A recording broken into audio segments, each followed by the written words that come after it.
ठीक है। तो आज जो है, आज का टॉपिक है हम लोग का कॉम्प्लेक्स एनालिसिस।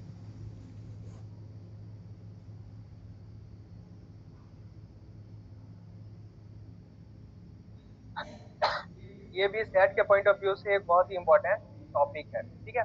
कॉम्प्लेक्स एनालिसिस के बारे में कुछ बेसिक्स देख लेते हैं, ठीक है। ये सब आप लोग जो है वो पहले से जानते ही होंगे। आयोटा का वैल्यू क्या होता है? अंडर रूट -1 होता है। आयोटा का स्क्वायर अगर हम लोग ले तो इसे -1, और 1 अपॉन आयोटा का जो वैल्यू होता है वो होता है माइनस आयोटा, ठीक है। ये जो है आयोटा के बारे में हो गया। कॉम्प्लेक्स वेरिएबल, जो कॉम्प्लेक्स वेरिएबल होता है इसे हम लोग जेड से रिप्रेजेंट करते हैं, ठीक है। जैसे हम लोग के रियल वेरिएबल एक्स वाई रहते हैं, ऐसे ही कॉम्प्लेक्स वेरिएबल रहता है जेड। और इसे रियल वेरिएबल के टर्म्स में किस तरह से रिप्रेजेंट करते हैं? एक्स प्लस आयोटा वाई, जहाँ पे एक्स और वाई क्या है? रियल है, ठीक है। एक्स और वाई जो है वो रियल है। ये जो है इसका कार्टेशियन फॉर्म फॉर्म है, ठीक है। इसको पोलर कोऑर्डिनेट के टर्म में कैसे लिख सकते हैं हम लोग कॉम्प्लेक्स वेरिएबल को? इसको हम लोग लिखते हैं आर ई की पावर आयोटा थीटा, ठीक है। ये जो है उसका कॉम्प्लेक्स फॉर्म होता है। कॉम्प्लेक्स फॉर्म में कॉम्प्लेक्स नंबर को जो है वो आर ई की पावर आयोटा थीटा के फॉर्म में हम लोग लिखते हैं, जहाँ पे आर जो है इस जेड का मैग्नीट्यूड होता है, ठीक है। इसे मॉड ऑफ जेड भी बोलते हैं हम लोग। Mod of Z equal to क्या होता है? आर होता है।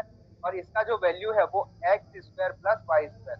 अगर वो कार्टेशियन कोऑर्डिनेट सिस्टम में जेड का value value x plus iota y है, तो आर का जो वैल्यू है वो क्या हो जाएगा? X square plus r, x square plus y square हो जाएगा।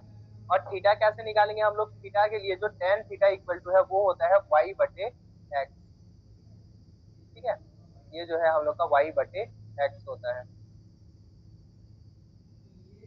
तो ये है हम लोग का पोलर कोऑर्डिनेट में रिप्रेजेंटेशन। यहाँ पे ये इंपॉर्टेंट है कि जो आर का जो वैल्यू होता है वो क्या होता है? Under root x square plus y square.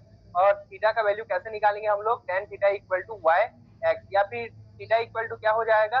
Ten inverse theta equal to हम लोग का हो जाएगा tan inverse y by x हो जाएगा, ठीक है। प्रिंसिपल आर्गुमेंट देखो, जो थीटा होता यहाँ पे जो आर होता है उसका वैल्यू 0 से लेके इनफाइनाइट तक हो सकता है, ठीक है। और जो थीटा है हम लोग का, इसे हम लोग बोलते हैं आर्गुमेंट ऑफ जेड भी बोलते हैं। और इसका जो प्रिंसिपल आर्गुमेंट मतलब इसका जो प्रिंसिपल वैल्यू होता है वो होता है -पाई से पाई। ये रेड पेन में नहीं दिखता है, ठीक है। -Pi is less than equal to theta is less than pi, ठीक है। इसका वैल्यू जो है वो -पाई से पाई के बीच में होता है। ये कॉम्प्लेक्स प्लेन देख लो। कॉम्प्लेक्स प्लेन क्या होता है? जैसे हम लोग का रियल प्लेन होता है, ठीक है, इसमें x axis y axis z axis होते हैं। ऐसे जो कॉम्प्लेक्स प्लेन होता है उसमें एक होता है एक्स एक्सिस, एक होता है वाई एक्सिस। इसे हम लोग वाई एक्सिस को इमेजिनरी एक्सिस या काल्पनिक अक्ष भी बोलते हैं, ठीक है। और एक्स एक्सिस को रियल एक्सिस या वास्तविक अक्ष बोलते हैं। यहाँ पे देखो, ये जो नंबर है एक हम लोग का क्या है? रियल नंबर है, और एक जो है हम लोग का कॉम्प्लेक्स नंबर है, ठीक है। तो ये y का जो वैल्यू है वो y एक्सिस में आएगा, और x का जो वैल्यू है वो रियल एक्सिस यानी कि x एक्सिस में आएगा, ठीक है। तो ये होता है हम लोग का कॉम्प्लेक्स प्लेन, या समरित समतल बोलते हैं इसको। ये तो बेसिक है, आप लोग जानते होंगे समरित संख्याओं को जो है वो कैसे जोड़ते हैं। रियल वाले को क्या बोलते हैं? रियल वाले के साथ, और कॉम्प्लेक्स वाले को कॉम्प्लेक्स वाले के साथ जो है वो जोड़ देते हैं। x1 प्लस माइनस x2, और आयोटा के साथ y1 प्लस माइनस y2। अगर दोनों का गुणा करते हैं तो जैसे नॉर्मल गुणा करते हैं, बस उसमें आयोटा वाले टर्म को जो है वो अलग लिखेंगे। तो इसका जो वैल्यू आता है x1 x2 minus y1 y2 plus iota x1 y2 plus x2 y1। Complex number के टर्म, जब कॉम्प्लेक्स नंबर हम लोग पढ़ते हैं तो उसमें एक वर्ड आता है संयुग्मी, या इसे हम लोग क्या बोलते हैं? कॉम्प्लेक्स कंजुगेट बोलते हैं। इसे जो है जेड बार से रिप्रेजेंट करेंगे, ठीक है।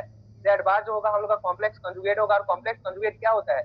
हम लोग जो है वो आयोटा को माइनस आयोटा से रिप्लेस कर देते हैं, तब हमें उसका जो है वो कॉम्प्लेक्स कंजुगेट मिल जाता है, ठीक है।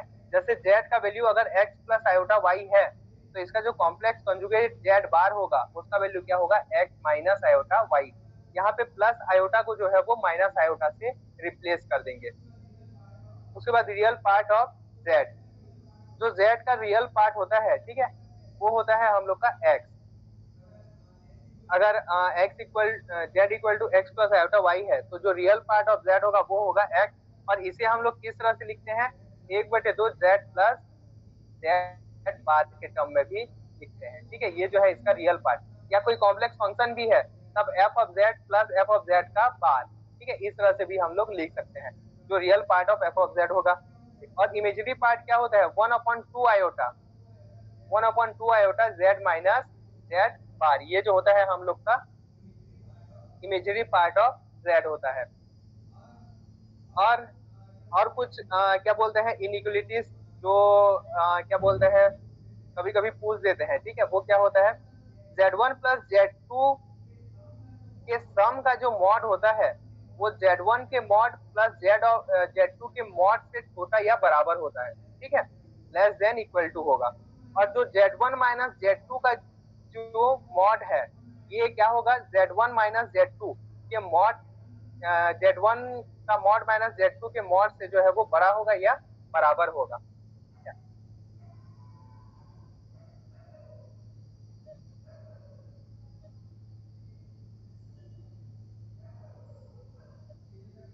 ये जो है कुछ इनइक्वलिटीज हैं। उसके बाद ये दो रिलेशन भी याद रखिएगा, जो आर्गुमेंट ऑफ Z1 Z2 होता है, वो argument of Z1 plus argument of Z2 के बराबर होता है। ठीक है, और argument of Z1 by Z2 जो होगा, वो Z1 argument of Z1 minus argument of Z2 के बराबर होगा। उसके बाद जो है बहुत ही इंपॉर्टेंट, ये है हम लोग का यूरल्स फॉर्मूला। यूरल्स फॉर्मूला क्या होता है, ई की power iota theta equal to क्या होता है, cos theta plus iota sine theta होता है। ठीक है, और ई की power minus iota theta equal to cos theta minus iota sine theta होता है। इसे हम लोग बोलते हैं यूरल्स फॉर्मूला। किसके लिए, कॉम्प्लेक्स क्या बोलते हैं नंबर के लिए। ई की पावर आयोटा थीटा जो होता है वो cos theta plus iota sine theta के बराबर होता है। इसमें हम लोग देखते हैं, अगर ये थीटा की जगह क्या है, 2n पाई है, ई की पावर आयोटा 2n पाई का जो वैल्यू होता है वो 1 होता है। ठीक है, ई की पावर 2n+1 पाई है, 2n पाई मतलब 0, 0 पाई, 2 पाई, ठीक है, 4 पाई, ये सब अगर वैल्यू है, तब इस ई की पावर में 0, 2 पाई या 4 पाई है, तब उसका वैल्यू जो है वो 1 होगा। ठीक है, अगर ई के पावर में आयोटा के साथ क्या है, पाई है, ठीक है, पाई, 3 पाई, 5 पाई, इस टाइप से है, कोई विषम संख्या है, तब इसका जो वैल्यू है वो -1 होगा। अगर आयोटा के पावर में 4n+1 पाई/2 है, ठीक है, इस जैसे n का वैल्यू अगर हम लोग 0 रखते हैं तो क्या आएगा, पाई/2, या फिर इसका वैल्यू 1 रखते हैं तो 5 पाई/2, उसके बाद 9 पाई/2, इस टाइप से अगर ये वैल्यू रहता है, तब इसके लिए जो वैल्यू है वो आयोटा होगा। और ई की पावर 3/2 पाई या 3 पाई/2, और उसके साथ ही क्या हो जाएगा, 7 पाई/2 और 11 पाई/2, अगर इस टाइप से वैल्यू है तो उसका वैल्यू होता है माइनस आयोटा। ये फॉर्मूला जो है आप लोग याद रखेंगे। इसके बाद क्योंकि ई की power iota theta equal to cos theta plus iota sine theta होता है, तो कॉस थीटा को हम लोग कैसे लिख सकते हैं, 1/2 ई की पावर आयोटा थीटा प्लस ई की power minus iota theta. Sine theta को कैसे लिख सकते हैं, 1/2 आयोटा इक्वल टू ई की पावर आयोटा थीटा माइनस ई की पावर माइनस आयोटा थीटा। ठीक है, कॉस हाइपर, ये जो है हाइपरबोलिक फंक्शंस होते हैं। ठीक है, cos hyper, sine hyper, tan hyper जो होते हैं, और इसका वैल्यू क्या होता है, cos hyper theta equal to क्या होता है, cos iota theta. Cos theta में अगर ये थीटा की जगह आयोटा थीटा हम लोग लें, तो इसे हम लोग बोलते हैं कॉस हाइपर थीटा। और साइन हाइपर थीटा क्या होता है, minus iota sign iota theta, इसे हम लोग बोलते हैं साइन हाइपर थीटा। उसके बाद आता है डी मोइवियर्स थ्योरम। ये क्या होता है, कॉस थीटा प्लस ई की पावर आयोटा थीटा का पावर अगर n है, ठीक है, तो इसे हम लोग क्या लिख सकते हैं, cos n theta plus iota sine theta. ये एक इंपॉर्टेंट फॉर्मूला है। क्या हो गया, हाँ, आयोटा साइन n थीटा। उसके बाद ये एक चीज याद रखेंगे कि देखो, जो लॉग होता है हम लोग सिर्फ पॉजिटिव नंबर के लिए ही डिफाइन कर सकते हैं। ठीक है, लॉग जो है वो नेगेटिव नंबर के लिए डिफाइन नहीं होता, हम लोग सिर्फ धनात्मक संख्याओं का ही लॉग ले सकते हैं और ऋणात्मक संख्याओं का लॉग जो है वो नहीं ले सकते। पर ऐसा किसमें होता है? सिर्फ और सिर्फ वास्तविक प्लेन में, जो रियल प्लेन होता है, ठीक है, जहाँ पे नंबर्स रियल होते हैं, वहां पे जो है ये परिभाषित नहीं होता। लेकिन कॉम्प्लेक्स प्लेन में, सममिश्र समतल में जो है इसे हम लोग परिभाषित कर सकते हैं। किस तरह से परिभाषित करेंगे? L minus x equal to l x plus iota pi होता है, ठीक है, l x plus iota pi, sorry l x बोल रहा हूँ, l n x plus iota pi होता है, ठीक है, यानी कि log x plus iota pi. इस तरह से जो है हम लोग रिप्रेजेंट कर सकते हैं, ठीक है। ये ऐसा इसीलिए होता है क्योंकि अगर जेड का हम लोग लॉग ले, लॉग जेड जो होगा वो क्या होगा? Log are plus iota theta हो जाएगा, ठीक है। और ये -1 का जो वैल्यू है वो यहाँ पे हम लोग देखे थे, -1 का जो वैल्यू है वो e की पावर आयोटा पाई हो जाएगा, तो इसीलिए ये क्या आ जाता है हम लोग का? आयोटा पाई आ जाता है, ठीक है। -1 की जगह e की पावर आयोटा पाई रख देते हैं। तो ये है किसी मतलब नेगेटिव जो लॉग है, ऋणात्मक लॉग को जो है हम लोग वास्तविक प्लेन में डिफाइन नहीं कर सकते, लेकिन सममिश्र प्लेन में जो है वो डिफाइन कर सकते हैं। ये जो लॉग -x होगा, ये क्या बोलते हैं? एक कॉम्प्लेक्स नंबर होता है जिसे एल एक्स प्लस आयोटा पाई के टर्म में हम लोग लिखते हैं, ठीक है। अब देखो कॉम्प्लेक्स प्लेन में, ठीक है, किसी आर त्रिज्या के वृत्त को किस प्रकार से हम लोग रिप्रेजेंट करेंगे, ठीक है।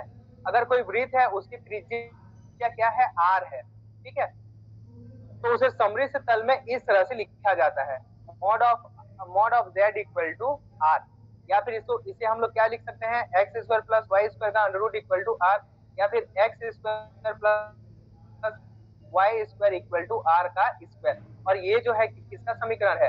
एक वृत्त का समीकरण है जिसकी त्रिज्या क्या है? आर है, और उसका सेंटर क्या है? 0 और 0 है, ठीक है।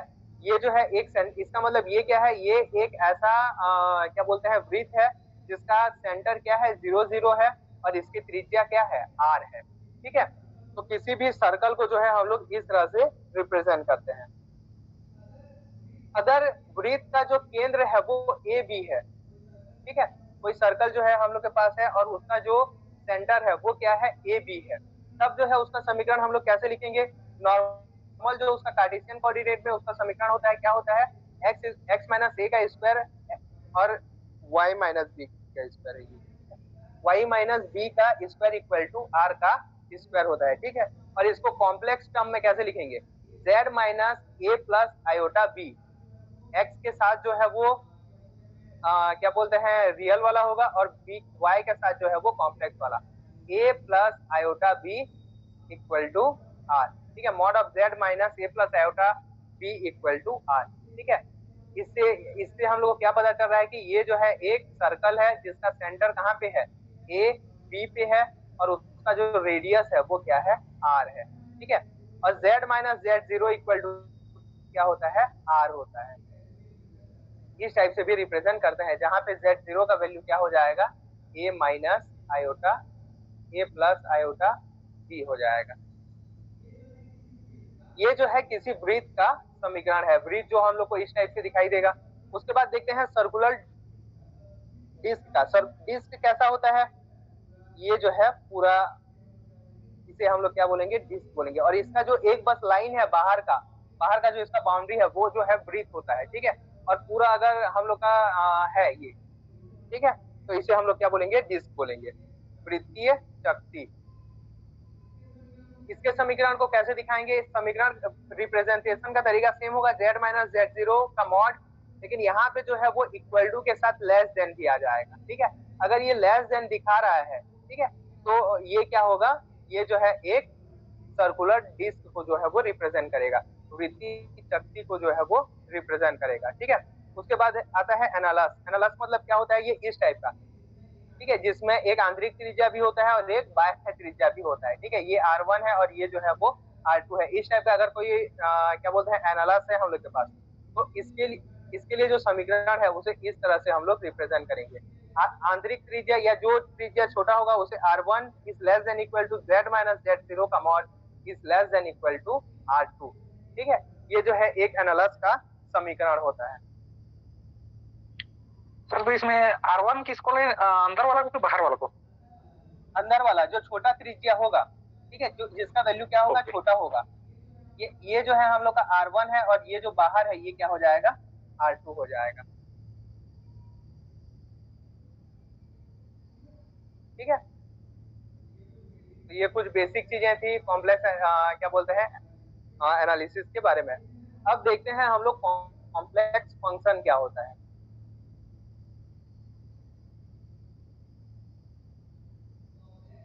कॉम्प्लेक्स फंक्शन, ठीक है, अगर z जो है हम लोग के पास एक कॉम्प्लेक्स वेरिएबल है, तो उसका जो फलन होता है वो क्या होता है, f ऑफ z होता है।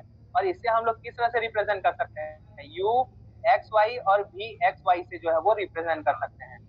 ठीक है, v एक्स वाई से रिप्रेजेंट कर सकते हैं। और ये जो u एक्स वाई होता है ये रियल फलन होता है, ठीक है, रियल फंक्शन होता है इसका x और y का। और v भी जो है वो रियल फंक्शन होता है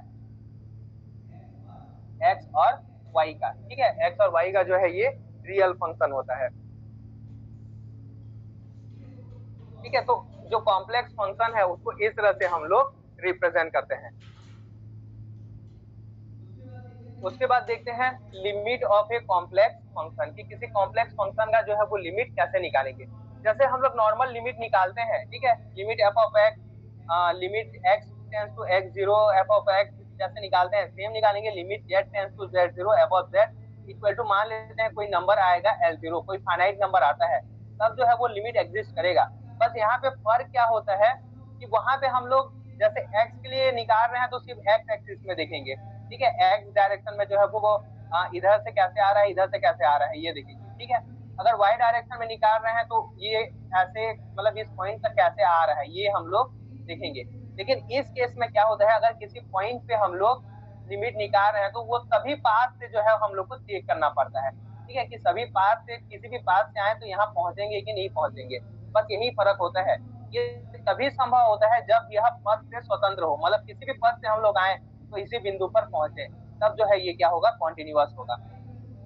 अगर y equal to f of x रखते हैं तब भी जो है कोई भी फंक्शन रखते हैं यहाँ पे, ठीक है, तब भी जो सीमा है वो एल जीरो ही आना चाहिए। ठीक है, तब वो हम लोग बोलेंगे कि इसका जो सीमा है वो एग्जिस्ट करता है। ये बस नॉलेज के लिए, ठीक है, अगर स्टेटमेंट बेस्ड क्वेश्चन पूछता है तब ये आप लोग को याद रखना है कि ये तभी एग्जिस्ट करता है जब जो है ये पथ से स्वतंत्र हो। ठीक है, ये पथ पे डिपेंड ना करता हो। अगर एफ ऑफ एक्स की जगह कुछ भी रखें तब भी जो है ये सीमा एग्जिस्ट करती हो, तब हम लोग बोलेंगे कि कॉम्प्लेक्स फलन का जो लिमिट है वो एग्जिस्ट करता है। ठीक है, continuity of a complex function, किसी कॉम्प्लेक्स फलन को हम लोग सतत या कॉन्टिन्यूअस कब बोलेंगे, इसके लिए जो है वो तीन कंडीशन सेटिस्फाई करना चाहिए। पहला कंडीशन क्या है, एफ ऑफ जेड जो है वो Z equal to Z zero पे डिफाइन होना चाहिए, यानी एफ ऑफ जेड जीरो जो है वो एग्जिस्ट करना चाहिए। ठीक है, ये पहला कंडीशन हो गया। दूसरा कंडीशन क्या है, limit z tends to Z zero F of z l zero जो है वो एग्जिस्ट करना चाहिए, मतलब उसका जो लिमिट है वो एग्जिस्ट करना चाहिए।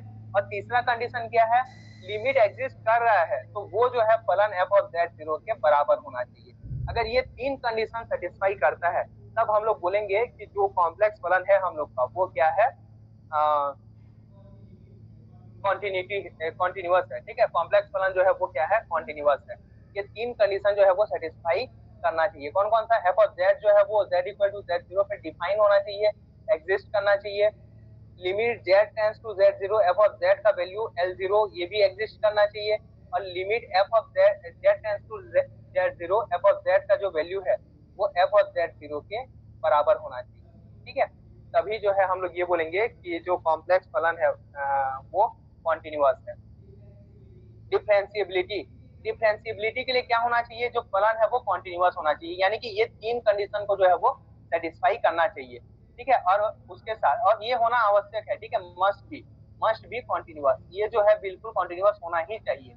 और दूसरा कंडीशन क्या है कि एफ ऑफ जेड का जो वैल्यू है वो हम लोग कैसे निकालते हैं, limit del z tends to zero F of z plus del z f of minus f of z upon del z, ये जो है वो एग्जिस्ट करना चाहिए। ठीक है, या फिर इसका जो वैल्यू है वो क्या आना चाहिए, फाइनाइट आना चाहिए, तब हम लोग बोलेंगे कि जो फंक्शन है वो डिफरेंशिएबल है। तो ये जो है तीन इंपॉर्टेंट चीजें थी कि फलन का जो लिमिट है कैसे देखेंगे, उसका कॉन्टिन्यूटी के लिए क्या कंडीशन है, और डिफरेंशिएबिलिटी के लिए क्या कंडीशन है। डिफरेंशिएबिलिटी के लिए 4 कंडीशन हो जाएगा, ठीक है। पहला तो कॉन्टिन्यूअस के लिए जो 3 कंडीशन है वो, और ये भी जो है वो एग्जिस्ट करना चाहिए, तब तब वो जो है वो डिफरेंशिएबल होगा। इसीलिए आप लोग को याद होगा, हम लोग बचपन में एक वो थ्योरम पढ़ते थे कि अगर कोई फंक्शन कॉन्टिन्यूअस है तो वो डिफरेंशिएबल होता ही है, यानी कोई अगर डिफरेंशिएबल है तो वो कॉन्टिन्यूअस होगा ही होगा। लेकिन जरूरी नहीं कि हर कॉन्टिन्यूअस फंक्शन जो है वो डिफरेंशिएबल हो, क्यों? क्योंकि डिफरेंशिएबिलिटी के लिए एक कंडीशन एक्स्ट्रा रहता है कि ये भी एग्जिस्ट करना चाहिए। तो ये है डिफरेंशिएबिलिटी ऑफ कॉम्प्लेक्स फंक्शन। उसके बाद आते हैं कॉम्प्लेक्स एनालिसिस का क्वेश्चन, जिसपे पूछा जाता है वो है एनालिटिक फंक्शन से, ठीक है। कॉम्प्लेक्स एनालिसिस का क्वेश्चन वगैरह आता है, तो ये जो है हम लोग का बहुत ज्यादा प्रोबेबिलिटी होता है कि वो जो है एनालिटिक फंक्शन से पूछा जाए, ठीक है। एक कॉम्प्लेक्स फलन समृद्ध फलन f किसी क्षेत्र R में, कोई क्षेत्र अगर हम लोग को दिया गया है, कोई रीजन जो है वो दिया गया है, ठीक है।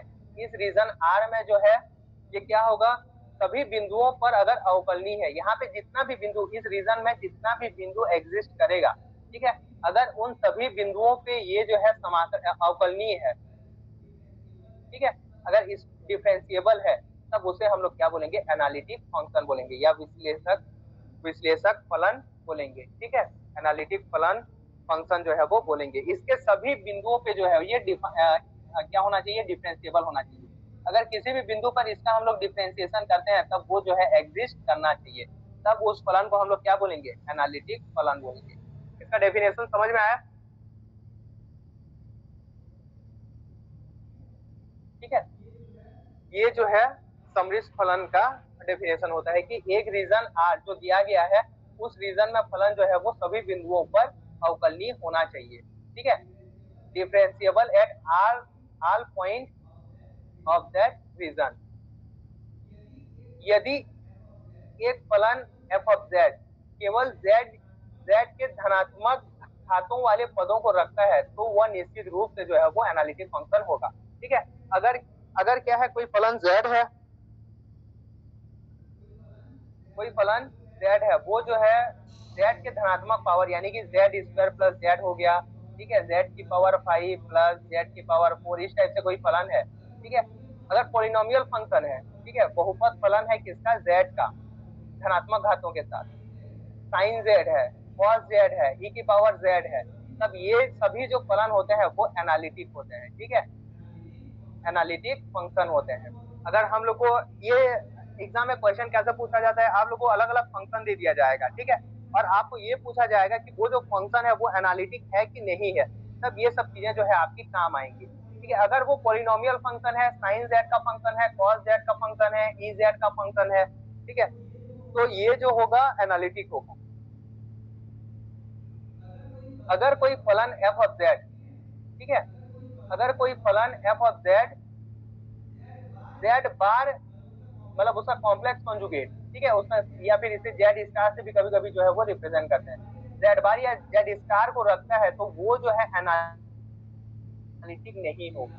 ये याद रखेंगे कि अगर फंक्शन में आपको z बार या z स्टार दिख गया तो वो फंक्शन एनालिटिक कभी भी नहीं होगा, ठीक है। ये एक इंपॉर्टेंट पॉइंट, अब वहां पे जो है आपको चेक करने की कोई जरूरत नहीं है। जैसे मॉड ऑफ z का स्क्वायर आ गया, z की पावर 5 प्लस z बार आ गया, ठीक है, रियल पार्ट ऑफ z, ये भी एनालिटिक नहीं होगा। क्यों नहीं होगा? क्योंकि इसमें क्या आता है, z प्लस z बार 1/2 z प्लस z बार आता है कि नहीं, तो ये इसीलिए जो है ये एनालिटिक नहीं होगा। इमेजिनरी पार्ट में क्या होता है, 1/2 z माइनस z बार होता है, इसीलिए ये जो है एनालिटिक नहीं होगा। और मॉड ऑफ z का स्क्वायर, इस टाइप का जो फंक्शन आता है, मॉड ऑफ z का स्क्वायर क्या होता है, z इंटू z बार होता है, ठीक है। तो इस टाइप का जो फंक्शन है वो एनालिटिक कभी भी नहीं होगा, ठीक है। तो ये 2 पॉइंट याद रखेंगे। एनालिटिक निश्चित रूप से एनालिटिक होगा अगर वो अलजेब्रिक फंक्शन है, साइन z का फंक्शन है, cos z का फंक्शन है, e z का फंक्शन है। एनालिटिक नहीं होगा अगर आपको ये z बार कहीं भी दिख जाए, फलन में अगर कहीं भी z बार दिख जाए तो समझ लेना कि वो जो फलन है वो अवकलनीय नहीं होगा, ठीक है। तो ये कुछ चीजें होती हैं जिससे हम लोग डायरेक्ट, या फिर अदरवाइज आपको जो है वो चेक करना पड़ेगा कि वो जो फलन है वो एनालिटिक है या नहीं है, ठीक है। तो उसके लिए कैसे चेक करेंगे, उसके लिए देखेंगे कि एफ ऑफ जेड, इसके लिए बहुत सारा मेथड है, ठीक है, आगे अभी जो है एक एक करके देखेंगे। अगर कोई फलन है हम लोग के पास एफ ऑफ जेड, वो इस फॉर्म में है एफ ऑफ जेड बाई, अच्छा दो फलन है हम लोग के पास, क्या क्या है, एफ ऑफ जेड और जी ऑफ जेड, और दोनों क्या है, एनालिटिक फंक्शन है।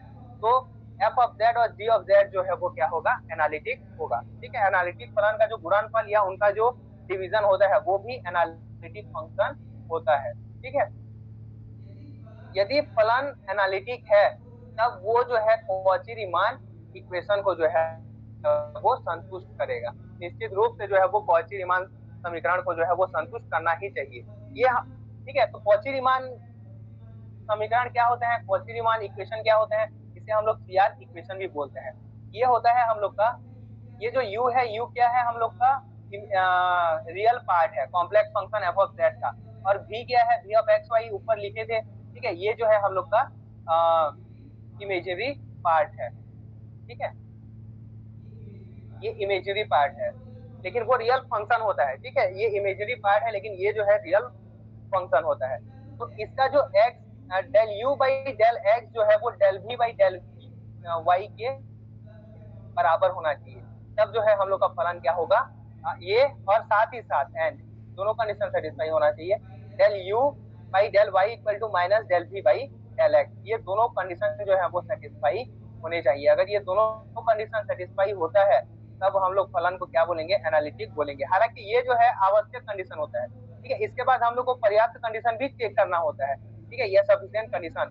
ये कंडीशन सेटिस्फाई होने के बाद अगर ये कंडीशन सेटिस्फाई होता है, जो कि क्या है, del u by del x तो हम लोग को मिल जाएगा, del u by del y मिल जाएगा, del v by del x और del v by del y मिल जाएगा। ये हम लोग को चेक करना पड़ेगा कि ये कॉन्टिन्यूअस है कि नहीं है।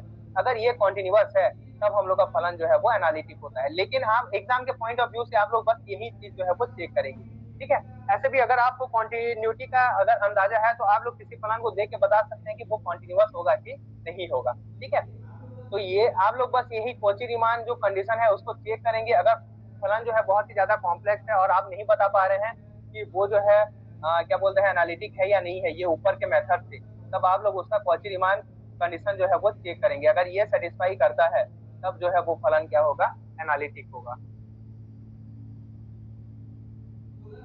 पोलर कोऑर्डिनेट सिस्टम में ये कॉची रीमान इक्वेशन को कैसे लिखते हैं, del u upon del r equal to del v r d theta, ठीक है, और del u by r d theta equal to minus del v by del r, ठीक है। पोलर कोऑर्डिनेट सिस्टम में हम लोग जानते हैं, ठीक है, जो पहला कोऑर्डिनेट होता है वो r होता है, दूसरा जो है वो थीटा होता है, और इसका वेट क्या होता है, इसका वेट जो है वो r होता है। तो सेम यहाँ पे जहाँ पे ये r भी रहेगा और जहाँ पे हम लोग थीटा के रेस्पेक्ट में अवकलन करेंगे तो उसके साथ जो है वो r भी रहेगा, ठीक है। तो del u by del r equal to क्या हो जाएगा, del v by r d theta del theta, और 1 अपॉन r, या फिर ये del u by r del theta equal to minus del v by del r। ये जो होता है पोलर कोऑर्डिनेट सिस्टम में कॉची रीमान इक्वेशन होता है, ठीक है। अगर हम लोग को ये पता चल जाए या दिया गया हो कि फलन जो है वो एनालिटिक है, ठीक है, तब उस कंडीशन में हम लोग एफ ऑफ जेड को जो है वो del u by del X plus iota del v by del Y के फॉर्म में, डेल एक्स के फॉर्म में जो है वो लिख सकते हैं। या अगर कॉची रीमान इक्वेशन देखें,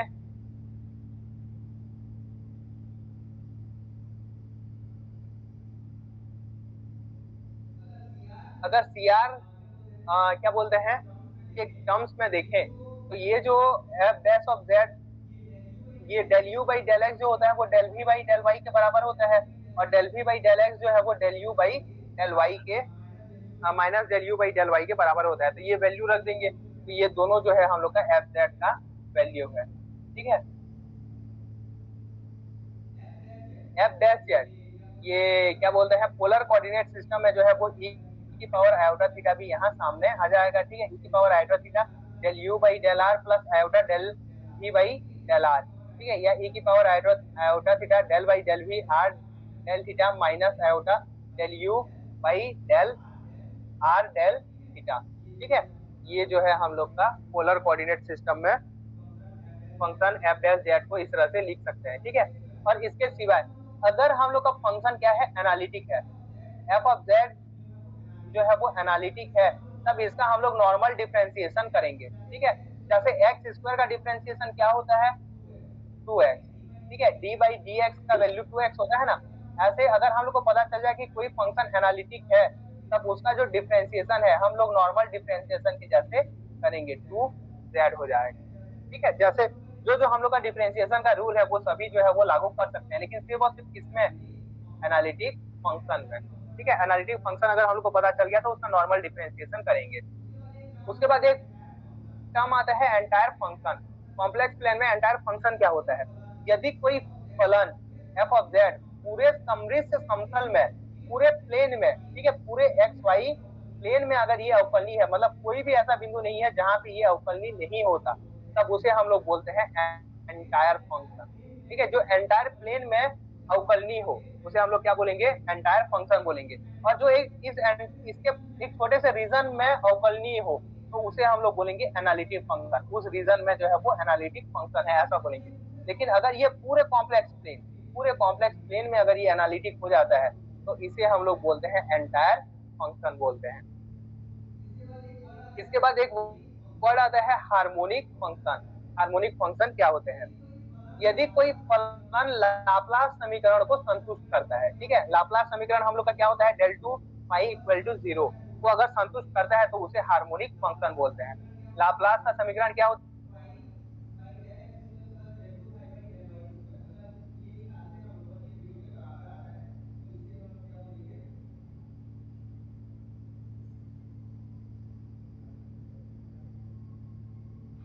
सर आवाज नहीं आ रहा है क्या?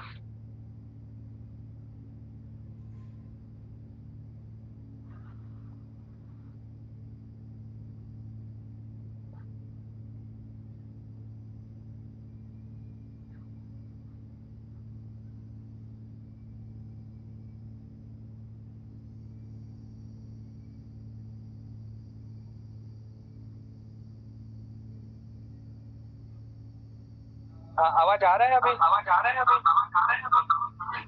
हाँ यस सर, लेकिन क्या बोलना चाहिए, 3-4 हो रहा टाइम्स आ है रहा है, अभी, मतलब अभी नहीं हो रहा तो, देखो। हाँ, अभी ठीक आ रहा है।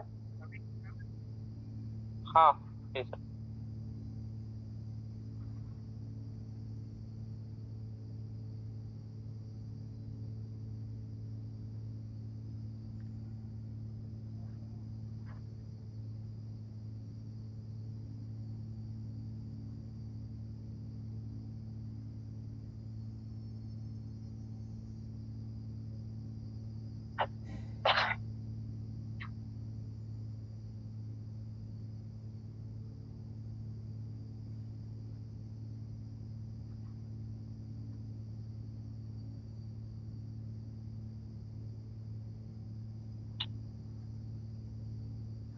उसके बाद देखते हैं कॉम्प्लेक्स एनालिसिस का जो नेक्स्ट इंपॉर्टेंट टॉपिक है वो है power series expansion of a complex फलन। पावर सीरीज एक्सपेंशन का जो है वो बहुत ज्यादा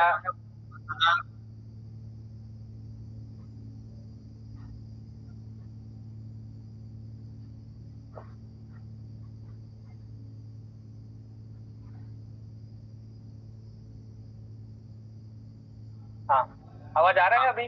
आवाज आ रहा है? Yes sir. ठीक है, power series expansion of a complex function. ठीक है, एक कॉम्प्लेक्स फलन का जो है वो पावर सीरीज एक्सपेंशन हम लोग किस तरह से कर सकते हैं।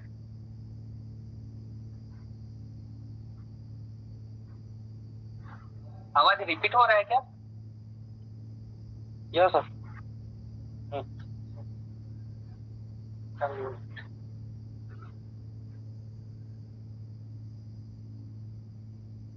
हाँ, अभी आवाज आ रहा है? अभी थोड़ा रिपीट हो रहा है? क्लियर है। हाँ, अब तो क्लियर है। हाँ, पावर सीरीज एक्सपेंशन, ठीक है, इसकी कॉम्प्लेक्स एनालिसिस के बारे में जब भी पढ़ते हैं तब एक वर्ड आता है पावर सीरीज एक्सपेंशन। ठीक है, आज देखते हैं कि क्या होता है। यदि कोई समृद्ध फलन f ऑफ z एनालिटिक है, ठीक है, तब हम लोग क्या कर सकते हैं, z किसी बिंदु z इक्वल टू z0 पर अगर ये एनालिटिक है तब फलन f ऑफ z को जो है हम लोग z माइनस z0 के टर्म में जो है वो विस्तार कर सकते हैं। ठीक है, यानी कि f ऑफ z को जो है हम लोग इस तरह से लिख सकते हैं, n equal to 0 to infinite a n summation of n equal to 0 to infinite an z minus z0 की पावर n। ठीक है, इस तरह से जो है वो रिप्रेजेंट लिख सकते हैं, जहां पे ये a0 plus a1 z minus z0 plus a2 z minus z0 का स्क्वायर। ठीक है, इस तरह से जो है इसे लिख सकते हैं, जहां पे ये जो गुणांक an होता है, ठीक है, ये dn f बाई dzn के जो है वो समानुपाती होता है। ठीक है, जैसे जो an होगा वो df बाई dz के समानुपाती होगा। ठीक है, जो a2 होगा वो d2f बाई dz के जो है वो समानुपाती होगा। ठीक है, ये जो गुणांक होता है इस टर्म के an जो होता है वो dnf बाई dz की पावर n का जो है समानुपाती होता है। ठीक है, अगर फलन जो है वो एनालिटिक है तो इस तरह से हम लोग फलन को जो है वो लिख सकते हैं। रेडियस ऑफ कन्वर्जेंस, ये जो रेडियस ऑफ कन्वर्जेंस क्या होता है, एक रीजन वह दूरी होता है। ठीक है, यहाँ पे लिखा हुआ है एनालिटिक बिंदु z से वह अधिकतम दूरी r जहां तक फलन f ऑफ z जो है वो एनालिटिक होता है। ठीक है, हम लोग देखते हैं कुछ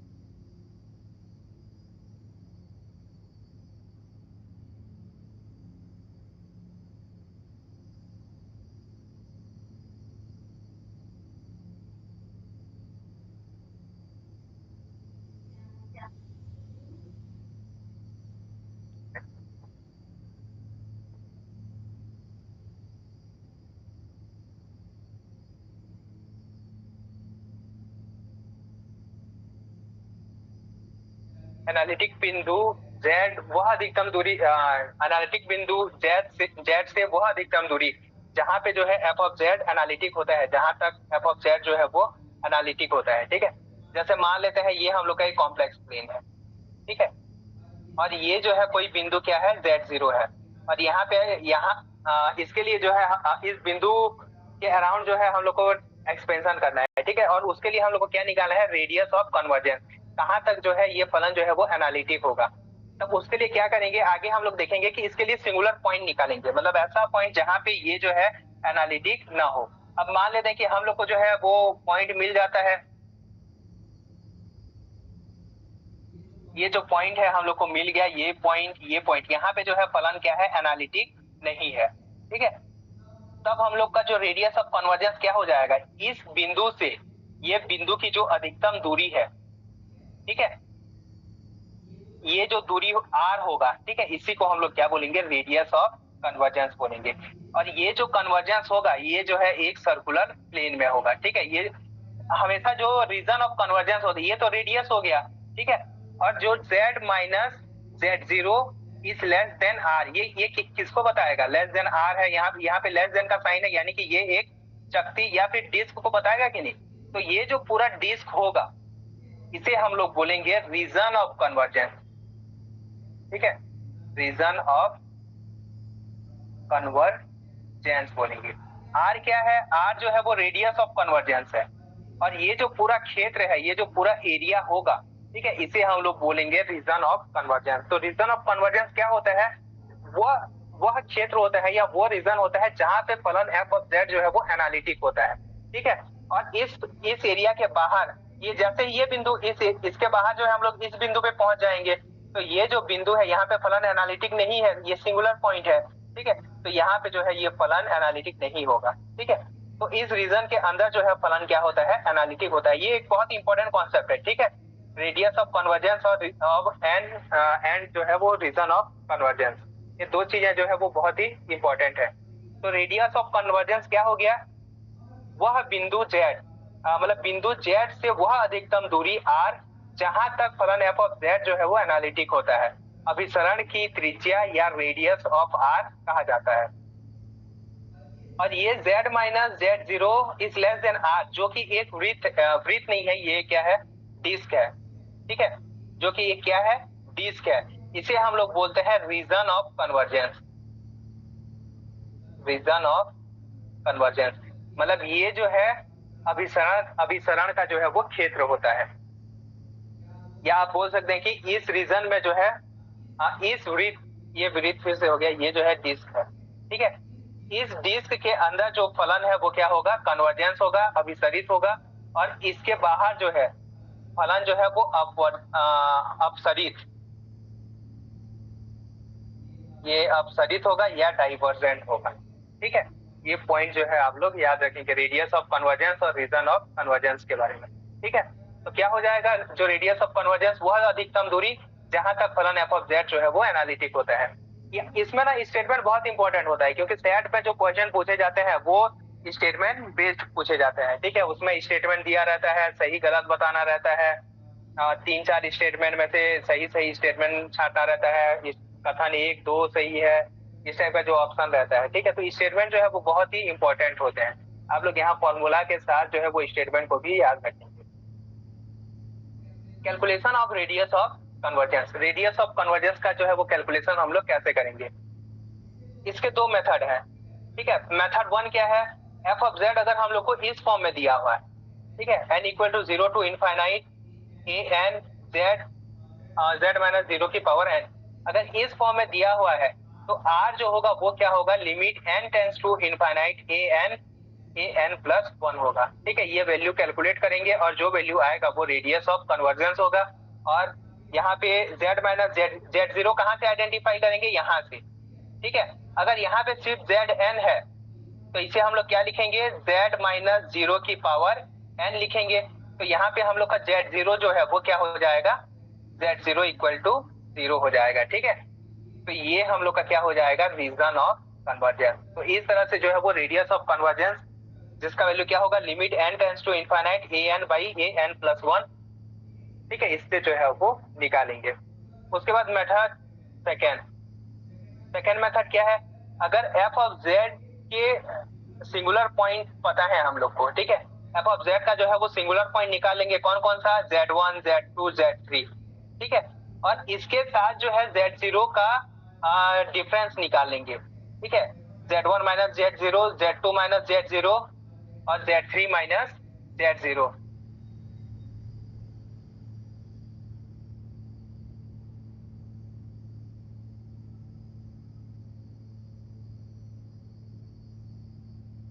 z1 minus z0, z2 minus z0 और z3 माइनस z0, ठीक है।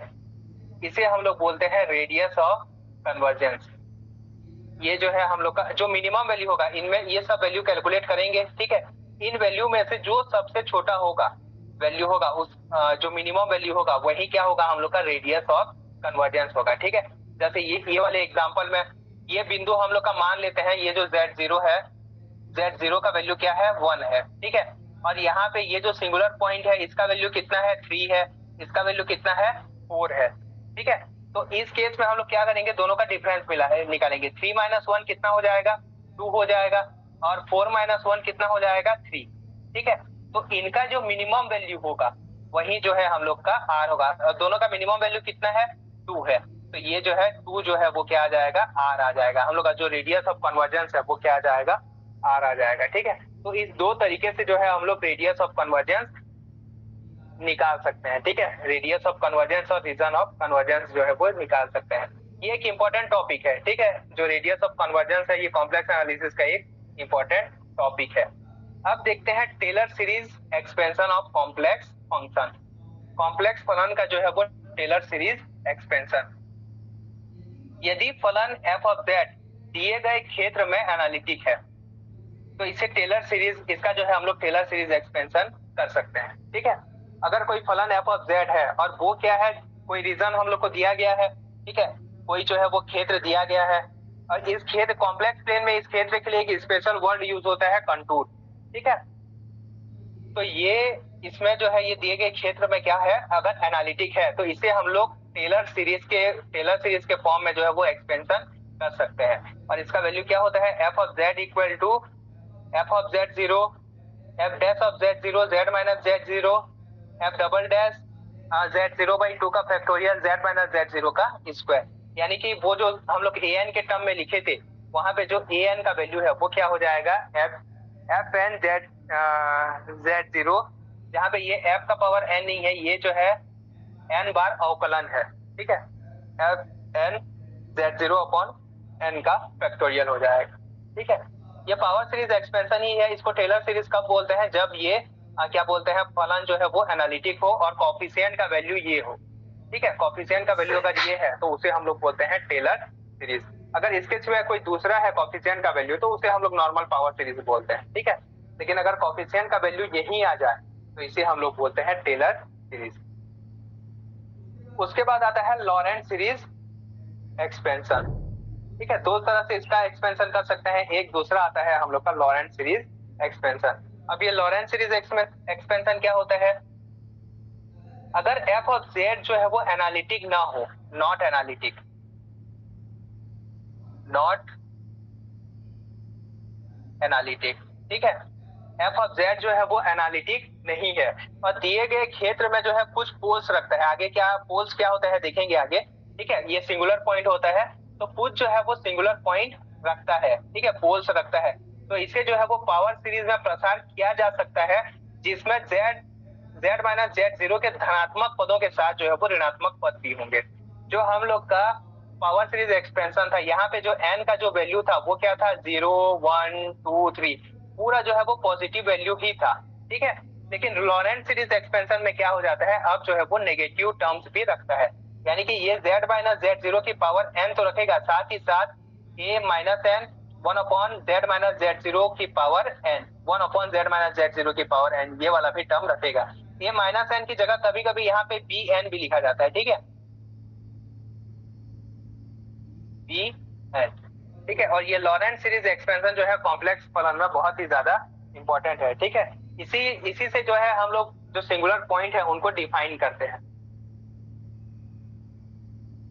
ये होता है हम लोग का लॉरेंट सीरीज एक्सपेंशन, जहां पे a n का वैल्यू क्या होता है? 1 upon 2 pi integration of f of z minus z zero की पावर n प्लस 1 dz, और जो b n का वैल्यू होता है वो होता है 1 upon 2 pi iota integration f z minus z zero की power minus n plus 1 dz। ठीक है, ये जो होता है हम लोग का लॉरेंट सीरीज एक्सपेंशन के कोएफिशिएंट्स होते हैं। ठीक है, ये an और ये bn का वैल्यू होता है। तो ये होता है हम लोग का लॉरेंट सीरीज एक्सपेंशन। इसमें आप लोग ये याद रखेंगे कि लॉरेंट सीरीज एक्सपेंशन तभी होता है जब फलन जो है वो एनालिटिक ना हो और कुछ जो है वो पोल्स रखता हो। ठीक है, और इसके एक्सपेंशन में क्या होगा, क्या बोलते हैं, रेगुलर पार्ट और प्रिंसिपल पार्ट, दोनों चीजें जो है वो होंगी। ये जो z की पावर जो पॉजिटिव में रहती है इसे हम लोग रेगुलर पार्ट बोलते हैं। ठीक है, और जहां पे z माइनस जेड जीरो का पावर जो है वो नेगेटिव में रहता है इसे हम लोग बोलते हैं प्रिंसिपल पार्ट, और ये जो है उसके कोएफिशिएंट।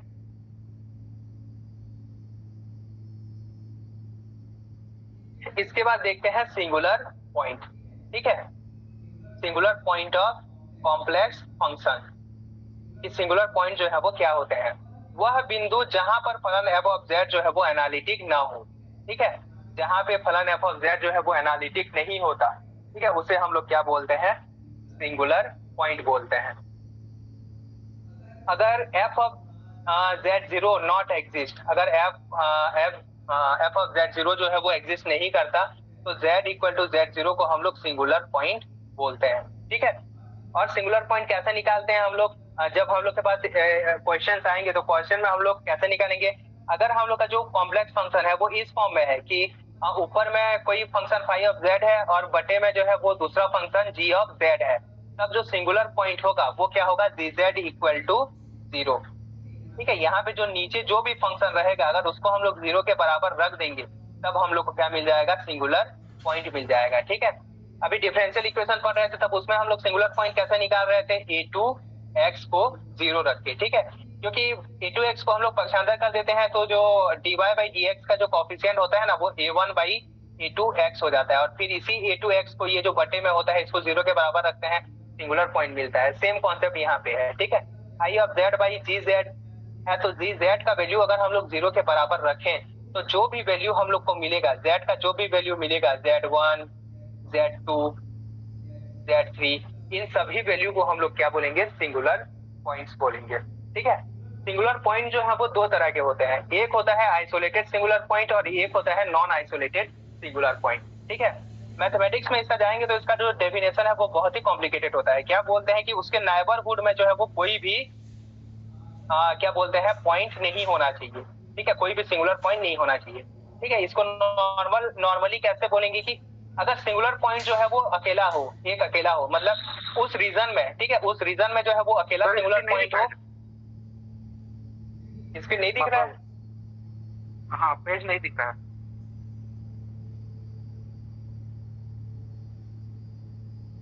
हाँ, अब दिखा। रिफ्रेश करना तो चित्रसेन दिख रहा है, देखना तो। हाँ, ओके सर।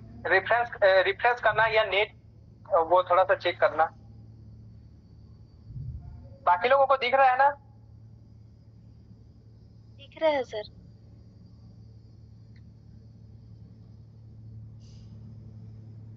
चित्रसेन देखना तो चेक करना। हाँ हाँ, अब दिखा सर, अब दिखा सर, मेरा ही प्रॉब्लम। हाँ, ठीक है। तो जो सिंगुलरिटी होता है हम लोग का दो तरह का होता है, एक होता है आइसोलेटेड सिंगुलरिटी और दूसरा होता है नॉन आइसोलेटेड सिंगुलरिटी।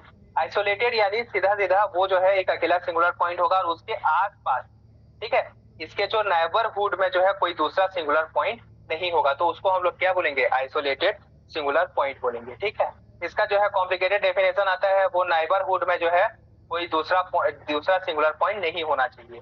ठीक है, और नॉन आइसोलेटेड मतलब क्या होता है, आप लोग थोड़ा सा देख के ना उसका अंदाजा लगाना कि जैसे z इक्वल टू 2 3 इस टाइप से आता है सिंगुलर पॉइंट, तो ये सब जो है क्या होंगे? आइसोलेटेड होंगे। मतलब ये देखो z इक्वल टू 2 है और इसके आसपास कोई सिंगुलर पॉइंट नहीं है, इसके आसपास अगला सिंगुलर पॉइंट क्या है? 3 है, जो इससे बहुत दूर पे है। ठीक है, ये 2 है, ये 3 है। तो अगर इसके आसपास कोई दूसरा सिंगुलर पॉइंट होता है तब इसे हम लोग एकदम पास में, ठीक है, अगर ये इसका जो डेफिनेशन है ना नाइबरहुड के पॉइंट में जब हम लोग देते हैं, अगर ये एक सिंगुलर पॉइंट है, ठीक है, तो इसके एकदम पास, जितना पास हम लोग जा सकते हैं, अगर वहां पे ये ई करके एक पैरामीटर हम लोग डिफाइन करते हैं, ठीक है, तो इससे भी कम रेंज में जो है वो अगर कोई सिंगुलर पॉइंट नहीं है तब हम लोग ये बोलते हैं कि ये जो है आइसोलेटेड है। तो इसके डेफिनेशन में नहीं जाएंगे, बस ये याद रखना कि ये जो है इसके आसपास नहीं होंगे। जैसे कि ये 2 है, 2 के आसपास मतलब 2 पॉइंट में, ठीक है, नहीं है। आसपास मतलब बहुत आसपास, ठीक है, बहुत समीप, बहुत ज्यादा आसपास। ठीक है, ये 2 और 3 जो है वो बहुत दूर हो गए, ये 10 किलोमीटर दूर हो गए। ठीक है, इतना दूरी चलेगा, एकदम पास में जो है पड़ोस में नाइबरहुड में नहीं होना चाहिए।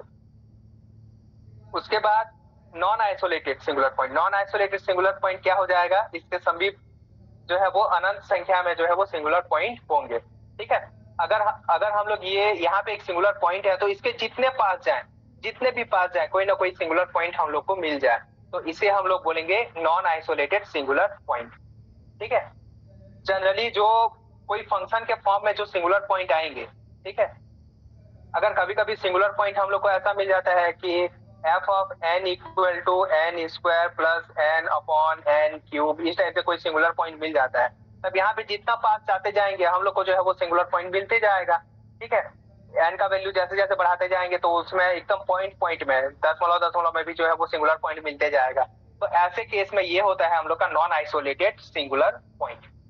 ठीक है, देखो ये टाइप समझ लेना बहुत इंपॉर्टेंट है। क्यों? क्योंकि जो क्वेश्चन पूछता है उसमें साफ साफ ये पूछता है कि ये कौन सा सिंगुलर पॉइंट जो है वो आइसोलेटेड है, कौन सा नॉन आइसोलेटेड है, ठीक है, कौन सा रिमूवेबल है, कौन सा पोल है, कौन सा जो है वो असेंशियल सिंगुलरिटी है, ये सब चीजें जो है वो पूछता है। तो ये डेफिनेशन समझना, ठीक है, आइसोलेटेड और नॉन आइसोलेटेड। उसके बाद जो है अगर हम लोग लॉरेंट सीरीज के हिसाब से जो है डिफाइन करें तो जो सिंगुलरिटी होता है वो 3 तरह का होता है।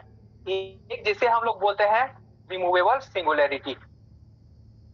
हम लोग सिंगुलर पॉइंट ज्ञात करते हैं और हम लोग को सिंगुलर पॉइंट मिल जाता है, ठीक है, लेकिन अगर उसका हम लोग लॉरेंट सीरीज एक्सपेंशन करें तो कोई भी ऋणात्मक घात वाला पद ना हो, सिर्फ और सिर्फ क्या हो? धनात्मक घात वाला पद हो।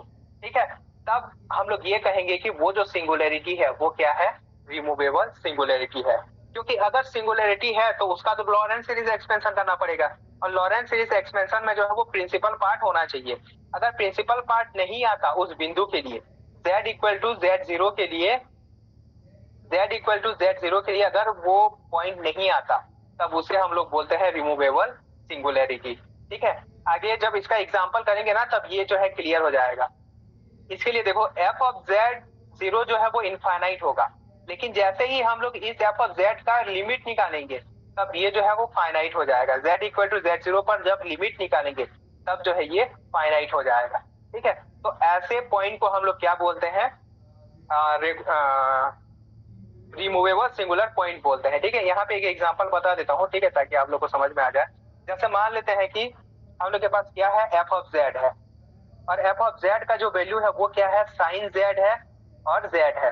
अगर इसका हम लोग को सिंगुलर पॉइंट निकालने के लिए बोला जाए, तो हम लोग क्या बोलेंगे, ये जो है किस फॉर्म में है, देखो फाई ऑफ z अपॉन ये g ऑफ z के टर्म में है। ठीक है, phi of z upon g of z के टर्म में है। यहाँ पे जो g ऑफ z का वैल्यू है वो क्या है, z है, और इसको अगर बराबर 0 रखें, तो z इक्वल टू 0 जो है एक हम लोग का क्या है, सिंगुलर पॉइंट है। ठीक है, ये अगर यहाँ पे हम लोग 0 रखेंगे, तो ये जो फंक्शन है वो डिफाइन नहीं होता। ठीक है, तो z इक्वल टू 0 हम लोग को क्या लग रहा है कि एक सिंगुलर पॉइंट है, ऐसा लग रहा है। लेकिन अगर हम लोग इस फंक्शन का क्या निकालें, लिमिटिंग, या फिर यहाँ पे देखो फंक्शन का वैल्यू रख के देखते हैं, f ऑफ 0 अगर रखें तो क्या आएगा, साइन 0 का वैल्यू क्या होता है, 0, और z का वैल्यू 0 रखेंगे तो 0, ये 0/0, ये अनडिफाइंड फॉर्म है। ठीक है, अनडिफाइंड फॉर्म है ये। ठीक है, अब क्या करेंगे, इसका लिमिट निकालेंगे, लिमिट z टेंड्स टू 0, और क्या निकालेंगे, साइन z अपॉन z निकालेंगे। ये देखो, ये 0/0 फॉर्म जब भी आता है, तब हम लोग किसका यूज करते हैं, एल हॉस्पिटल रूल का यूज करते हैं। ठीक है, इसमें हम लोग क्या करते हैं, ऊपर का अवकलन कर देते हैं, नीचे का अवकलन कर देते हैं। ऊपर का अवकलन करेंगे तो क्या आएगा, limit x z tends to 0, ऊपर का अवकलन करेंगे तो क्या आ जाएगा, cos z आ जाएगा, नीचे का अवकलन करेंगे तो z आ जाएगा। ठीक है, सॉरी 1 आ जाएगा, z का अवकलन 1 आ जाएगा। अब यहाँ पे अगर हम लोग लिमिट रखेंगे, तो cos 0 का वैल्यू क्या होता है, 1 होता है, 1/1 यानी कि 1। अब देखो ये पहले जो है वो 0 आ रहा था अनडिफाइंड, लेकिन इसका जैसे ही लिमिट निकाले, तब ये क्या आ गया, वैल्यू जो है फाइनाइट आ गया। तो ऐसे सिंगुलैरिटी को, यहाँ पे जो z इक्वल टू 0 है, इस सिंगुलैरिटी को बोलेंगे हम लोग रिमूवेबल सिंगुलैरिटी। रिमूवेबल का मतलब क्या है, सीधा सीधा कि इसको, इस सिंगुलैरिटी को जो हम लोग हटा सकते हैं, ठीक है, रिमूव कर सकते हैं, उस सिंगुलैरिटी को हम लोग क्या बोलेंगे, रिमूवेबल सिंगुलैरिटी। यदि किसी विधि से सिंगुलर पॉइंट हटाया जा सकता है, तो उसे हम लोग क्या बोलेंगे, रिमूवेबल सिंगुलैरिटी बोलेंगे। अगर देखो ये निकालेंगे कैसे, f ऑफ z अगर हम लोग को फाई ऑफ z और g ऑफ z के टर्म में दिया हुआ है, ठीक है, फाई ऑफ z और g ऑफ z के टर्म में दिया हुआ है, तो सिंगुलर पॉइंट निकालेंगे, g of z equal to 0 रख के सिंगुलर पॉइंट निकालेंगे। अब मान लेते हैं हम लोग को ये क्या मिल गया, अल्फा बीटा गामा मिल गया। अब क्या चेक, वो रिमूवल है कि नहीं है, ये देखने के लिए हम लोग क्या करेंगे, जो ऊपर का फंक्शन है फाई ऑफ z, इसको भी 0 के बराबर रखेंगे, और जब इसको 0 के बराबर रखेंगे, तब क्या होगा, तब मान लेते हैं कि हमको जो वैल्यू मिला वो a1 a2 a3 मिला। ठीक है, a1 a2 a3 वैल्यू मिला, और इसमें से कोई ऐसा होता है कि जो a1 है वो अल्फा के बराबर हो जाता है। ठीक है, वो जो है सिंगुलर पॉइंट भी है, और क्या है,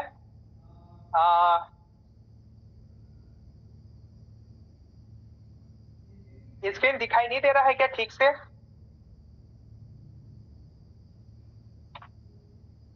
पता नहीं सर, मुझे तो दिखता है, नहीं दिखता है, दिखता है नहीं दिखाई दे रहा है, दे रहा है ना? दिख रहा है सर, हाँ, दे रहा है, दे रहा है।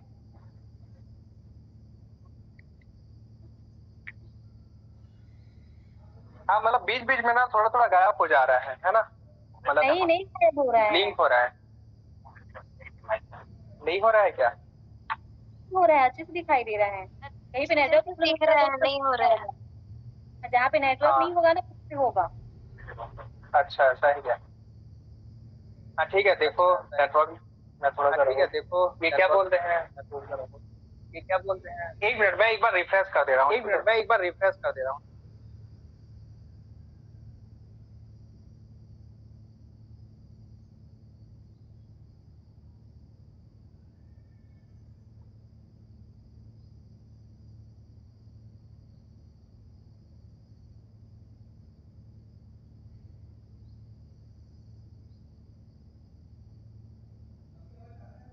अभी आवाज आ रहा है ठीक से? आ रहा है, पहले भी आ रहा था। Yes sir.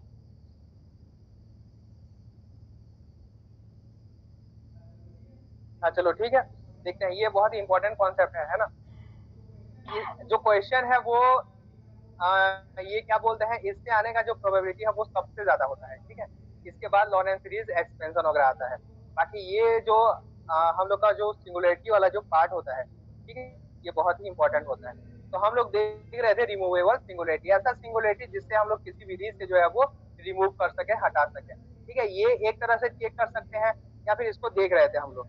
अगर एफ ऑफ जेड का वैल्यू क्या है, फाइव जेड और जी जेड है, तब जो सिंगुलर पॉइंट निकालेंगे वो कैसे निकालेंगे, G Z equal to zero रखेंगे, और phi of Z equal to zero भी रख के देखेंगे, और जो वैल्यू वहां पे आता है, अगर इसमें से कोई वैल्यू जो है वो बराबर हो जाए, यानी कि एक वैल्यू वो जो है सिंगुलर पॉइंट भी है और जीरो भी है, ठीक है। जेड इक्वल टू जीरो से जो वैल्यू मिलता है उसे हम लोग zero of f of Z बोलते हैं, ठीक है, zeros of f of Z. देखो यहाँ पे दो वर्ड को समझना है, ठीक है, फिर सिंगुलर पॉइंट जो है वो आसानी से समझ में आ जाएगा। एफ ऑफ जेड का जो सिंगुलर पॉइंट है ये कब होता है, F of Z equal to infinite हो तभी होता है, ठीक है। जी ऑफ जेड को नीचे वाला फंक्शन होता है, उसको जीरो रखेंगे तो ये जो है वो इनफाइनाइट हो जाएगा। और अगर एफ ऑफ जेड जो है, एफ ऑफ जेड का जीरो कैसे निकालेंगे, अगर एफ ऑफ जेड को जीरो के बराबर रखें तब जो है ये इसका जीरो निकल आएगा। हम लोग का मतलब इसी से है, लेकिन रिमूवेबल सिंगुलरिटी के लिए हम लोग ऐसा रख के देखते हैं, और अगर इसमें से दोनों कॉमन आ जाए तब वो क्या होता है, हम लोग का रिमूवेबल सिंगुलरिटी होता है। जैसे इस केस में देखो, इस केस में z इक्वल टू जीरो जो है वो क्या है, हम लोग का सिंगुलर पॉइंट है, ठीक है। और sine z equal to zero रखेंगे तो z इक्वल टू जीरो जो है वो जीरो है, और दोनों क्या है, बराबर है। तो ऐसे पॉइंट को जो है वो रिमूवेबल सिंगुलरिटी बोलते हैं। क्वेश्चन प्रैक्टिस करेंगे तो ये समझ में आ जाएगा, ठीक है। उसके बाद देखते हैं नॉन असेंशियल सिंगुलरिटी, ठीक है, नॉन असेंशियल सिंगुलर पॉइंट।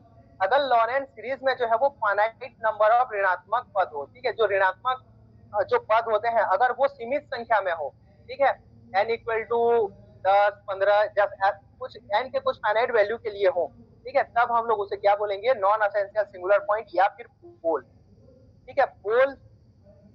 और इसी को हम लोग क्या बोलते हैं, नॉन असेंशियल सिंगुलर पॉइंट बोलते हैं, ठीक है, नॉन असेंशियल बोलते हैं।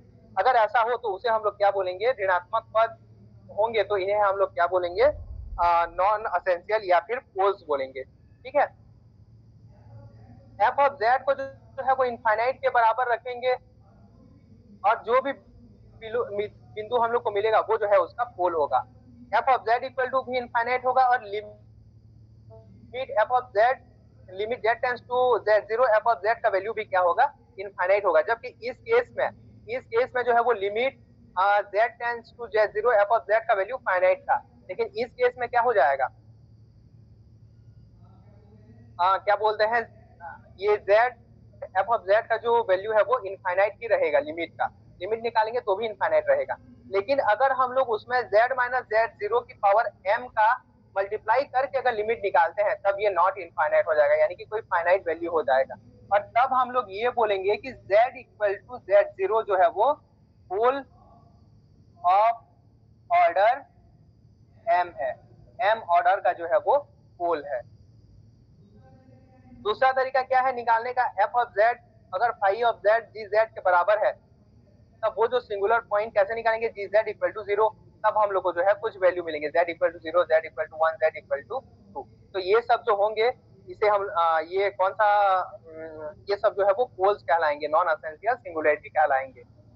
आपको फंक्शन देख के जो है वो पता चल जाएगा कि इसमें इसका जो सिंगुलरिटी है वो पोल है कि नहीं है। आपको बस देखना क्या है, आपको ढूंढना क्या है, अगर साइन जी जेड में, मतलब ये नीचे वाले फलन में अगर साइन की पावर जेड है, ये सॉरी साइन जेड है और उसका पावर m है, 1 2 3 4 कुछ भी, ठीक है, साइन जेड है, साइन जेड का स्क्वायर है, साइन जेड की पावर 10 है, अगर ऐसा कोई टर्म है, कॉस जेड है, साइन साइन 1 अपॉन जेड है, ठीक है, कॉस 1 अपॉन जेड है।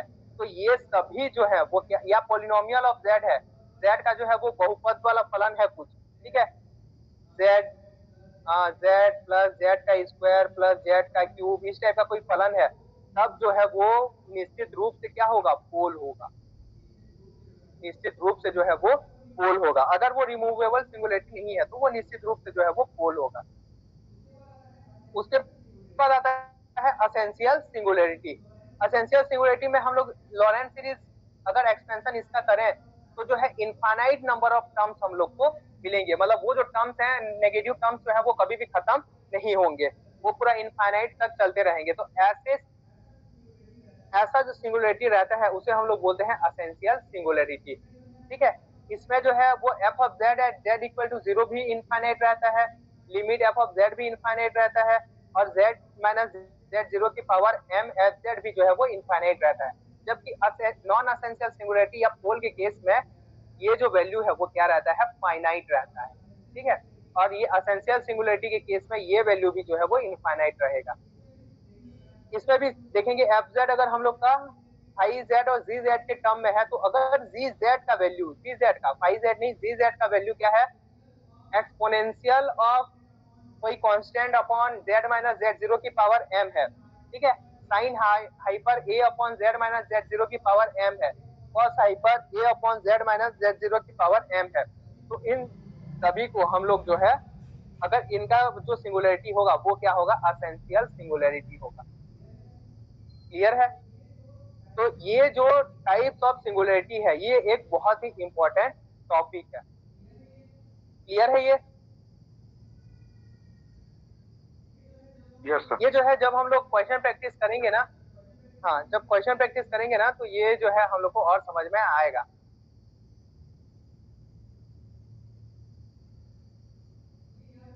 ये याद रखना कि जो लिमिटिंग वैल्यू ऑफ पोल्स होता है, ठीक है, अगर हम लोग पोल्स निकालते हैं और पोल्स जो है वो बहुत सारे हैं तो उनका जो लिमिटिंग वैल्यू होगा वो नॉन आइसोलेटेड होगा हमेशा। ठीक है, नॉन आइसोलेटेड असेंशियल सिंगुलरिटी होगा। और लिमिटिंग वैल्यू ऑफ जीरोस, जो जीरो होता है, ठीक है, ये क्या होगा, आइसोलेटेड सिंगुलरिटी होगा। ये जीरो अभी आप लोग को अगर समझ में नहीं भी आ रहा है ना तो इसको हम लोग न्यूमेरिकल एनालिसिस में फिर से पढ़ेंगे। ठीक है, न्यूमेरिकल एनालिसिस में आपको जीरोस के बारे में डिटेल में बताऊंगा।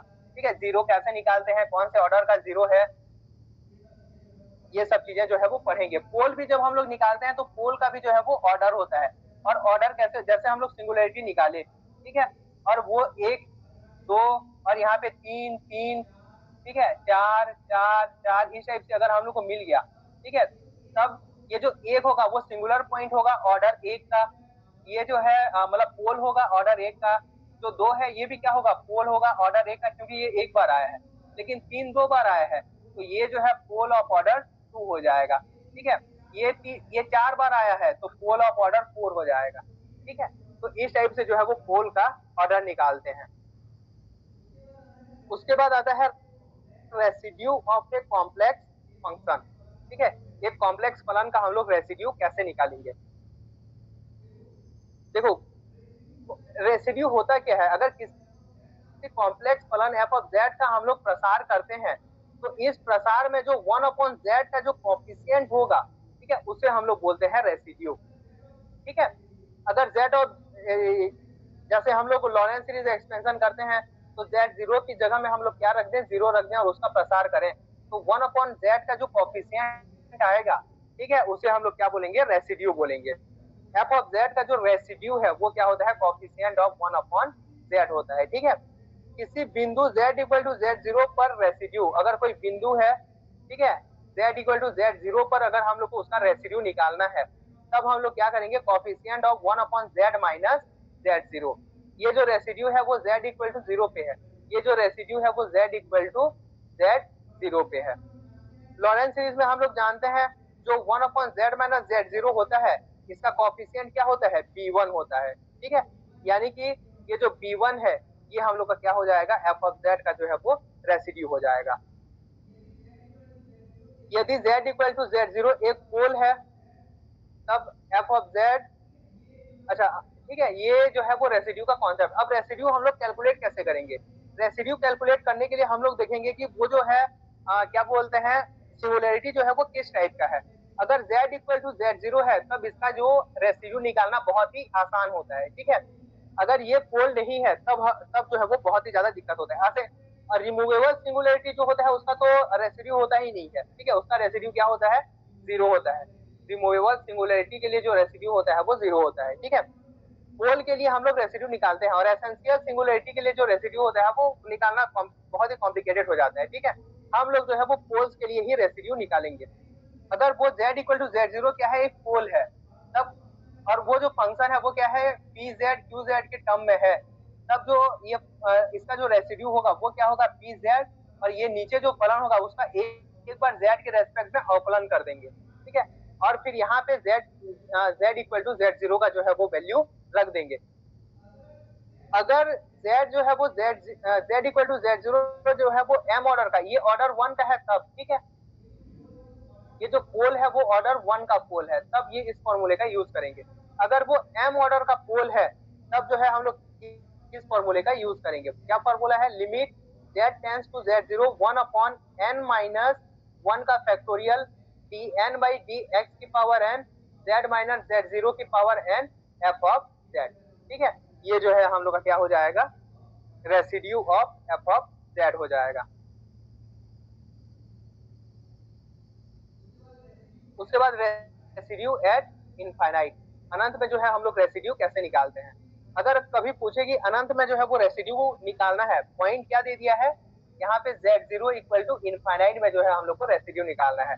तब इसके लिए हम लोग क्या करते हैं, जो फलन f ऑफ z है उसमें z की जगह पे जो है वो 1 अपॉन t रख देते हैं, ठीक है। z की जगह में क्या रख देंगे, 1 अपॉन t रख देंगे। यहाँ पे ये हम लोग को f ऑफ 1 अपॉन टी जो है वो मिल गया, ठीक है। और क्या करेंगे, माइनस 1 अपॉन टी स्क्वायर का मल्टीप्लाई करके एक फलन जो है वो gt निकालेंगे। gt इक्वल टू क्या होता है, minus 1 upon T square f of 1 upon T.